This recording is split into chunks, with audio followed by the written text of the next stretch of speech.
Hello everyone, I'm Allie. Welcome back to my channel. Today I thought I would show you how I stayed organized all throughout college. I made Dean's List very frequently, but I just thought I would show you how I did it. There are some things that I did all throughout college, and then there's some other things that I started doing in my last couple years. So I thought I would just go through everything with you today and we could talk about all of that and I could show you my methods. So the first thing that I always do when a new semester starts is I go through my planner and I write in all the important dates from the academic calendar, like when I have no classes, breaks, all of that stuff. And then I'll also go through, and when I first get all my syllabi for my classes, I'll go through and I'll write in all of the assignments and when they're due into my planner. So this takes a lot of time, but honestly it's worth it so you don't have to keep doing it all the time and just sit down one day and do it all. I also will assign each class a different color so then I can just quickly look at it and know which class it's for. So I will show you that. So the school year hasn't started for me yet, so I haven't put in any assignments, obviously. I don't have any of my old planners anymore, so I just have the one for this year. But I want to make sure that you can see it. So I went through and see this day. This is what, Thursday? Thursday I went through and I wrote my 2 classes that I have on that day. So when I go to that class and I get any homework assignments, I will write it right here. Even if it's not due that day, obviously that was said work anyway, but I will write it under it. And even if it's not due that day, it doesn't matter. You just put it in there and you put in like this essay due the 10th or whatever, and you'll put that in there. And then also if you want, you can go to the 10th and write in essay due like at the bottom below it for that class. But then for the assignments, just a quick overview of everything on the due date. I use the Google Sheets and I put in all of my assignments also onto that. And I'll go through that and put all my assignments on there. So I'll go through and show you that now because I'm gonna screen record. I am now recording my screen. So the first thing that I'll do is I'll show you my fall 2023, so this semester's outline. So I've gone through and I put in all the weeks and the days. I put in the dates for every single day in a week. I don't only do school days or days that I have classes because I like to, I don't know, it's just nice to put everything in here. And I've also made a key of all my classes and their colors, and then also an assignment done in an important kind of day like no classes or anything like that. So this is what I'll do. I put this through and I just went in and I put in all of my days when I don't have classes or when the schedule is different for each day. So I went through and did that. And then when I get my syllabi for my classes, I'll go through and I will put in all of the assignments, obviously. So I decided I would show you one from a previous year so that you can see what it looks like with the assignments in. So obviously they're all red because I did the assignments because this was 2 years ago. But see, I have each class in, the type of assignment that it is, the assignment name, and then they're all categorized under what day that it's due. So these are due the 5th of September, all for my Portuguese class and different various things that I had to do, and then obviously reading page 1 through 10, the assignment that I had to do, all this kind of stuff. And I go through, and as soon as I do it, obviously I mark it as done, highlighted, and striked through so I don't get confused and think that I still have to do it. So I go through and I do that. So this is my one for all the previous semester. Also my tutoring, my other classes in there, and just important things. And then of course here's an extra credit assignment, so I made sure to mark that as an important thing. And then also here was finals week, and I marked that because that's obviously very important. So I don't have days in here that I didn't have classes, but I did start doing that more recently than this semester. So I like to put the assignments in before the year starts because then I can just have everything already done. Another thing you could do is each week you could go through and add the assignments that are due just that week, but I feel like it's nice to be able to see the big picture and see everything that you'll have due. It can be a little overwhelming at first, but you have to remember that this is like months worth of content that you're putting in. And of course dates can change for things, so you can just go through into your thing and change it once you hear about it. So it's pretty easy, and I like doing that because I'll check this every day and I'll just see what assignments that I have coming up that are due, and since they're categorized by the due date, it's a lot easier, and I'll just slowly start working on things instead of trying to cram things in. And then every week I like to go through, so starting on Sunday or Monday, I'll go through and look at everything that'll be due that week, and then I'll make a to-do list for that week.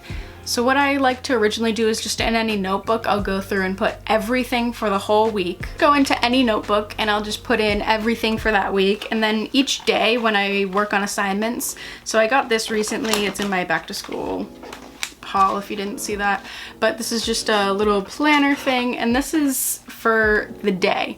So I'll go through and this has goals, to-do list, don't forget, and for tomorrow. So I'll go through and I'll make one of these for each day and the main things that I want to get done. So my goals may be like to finish an assignment, and then to do, I want to start a homework assignment, whatever, you know, and then for tomorrow, what I want to do tomorrow, I'll put at the bottom. And then for the next day, you know, I'll just keep making these. And I know that they do make these for a weekly spread, but it's so much easier for me to get things for just today, because if you make a whole weekly spread, you get a little overwhelmed with what you have to do, and sometimes you don't know when you have to stop doing things. So I like the daily ones, so then I'm just like, okay, this is what I need to do, and then I might put extra things on there too to start if I have extra time and I feel like doing more. But I like to differentiate my notes by putting the most important things first and putting like a star next to them or something. Like those are the things that I have to get done. So I like to do that because that keeps me really organized, and it's really nice to have just a little to-do list, and it feels so rewarding and like satisfying to check off things off your to-do list. I don't know, it just feels like you're getting so much done. Even if it's only one assignment, like you check that off, it's like, wow, I've done so much. So that's really nice. I love doing that. Some little tips that I have on how to stay organized are that when you get a homework assignment assigned to you, it may not be due for a couple of days, but the day that they tell you about it, start it. You should start. Honestly, it would be great if you could finish it, because then you don't have to worry about it. But if it's a lot of work for that assignment, then definitely start it the day that they tell you about it, because it's horrible to be going through an assignment and then you realize tomorrow you have an assignment due, and it is a massive assignment that is going to take you all night. So it's worth it just to start it early and then slowly keep working on it versus trying to cram. Some of my tips while I'm studying or doing my homework would be to wear something comfortable first off, because if you're not wearing a comfortable outfit, you're just gonna be thinking about that the whole time, and you're gonna be distracted by that when you're trying to get your work done.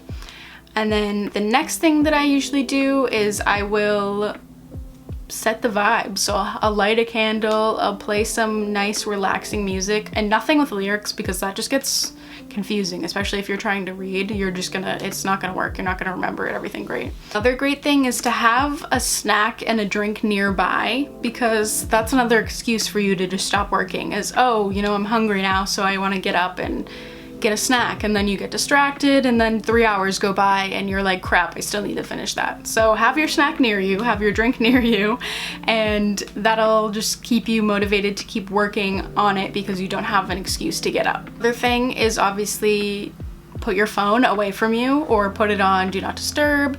Honestly, I like to just put my phone like 3 feet away from me.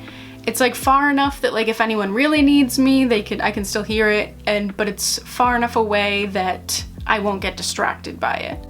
Because I heard online that if your phone is within reach, you're gonna use it more likely than if you have to go get up to get it.